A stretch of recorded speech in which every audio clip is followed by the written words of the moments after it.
Imagine if your DNA was a tiny radio, quietly listening to satellites whispering from space. Wild, right? Here's the shock. That idea sounds futuristic enough to trend, but the science says something way more interesting and way more real. I'll start with the claim. Your genes are tuned to satellite frequencies. It's catchy because we do live in a sea of signals. GPS, Starlink, 5G, Wi-Fi, radio, TV. But DNA isn't a metal antenna. It's a molecular library. Genes don't dial channels. They're switched on and off by chemistry. Proteins, RNAs, cellular signals. So where did the DNA radio vibe come from? Two places. One, the electromagnetic spectrum genuinely matters for biology. High-energy ionizing radiation can break DNA strands, X-rays, gamma rays, cosmic rays. That's not tuning, that's damage. Two, some organisms respond to fields or light. Birds navigate with magnetoreception, likely using a light-sensitive protein called cryptochrome. Biologists literally use light to control genes in the lab, optogenetics, engineering cells to react to specific wavelengths. See the pattern? Biology can be light responsive when it has the right molecular machinery.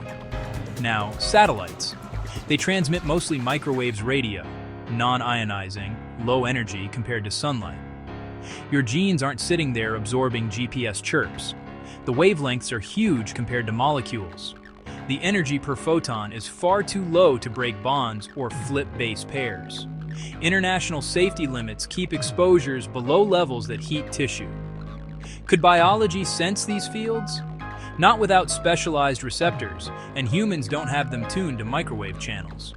But here's the twist that's actually cooler. Your body does listen, just not to satellites. Cells decode chemical gradients, hormones, mechanical forces. Circadian clocks in your brain read light via your eyes and reset thousands of genes every day. In space, astronauts see real gene expression changes, not from satellite beacons, but from microgravity radiation stress. That's biology adapting to environment in high definition.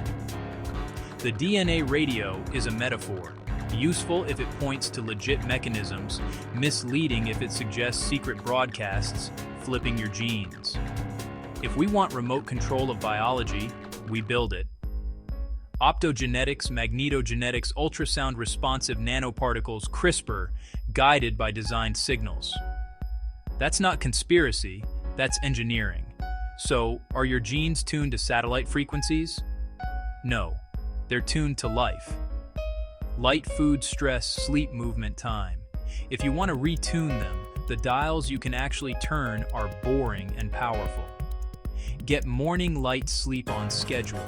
Move your body, manage stress, eat real food. Not as flashy as space antennas, just better science.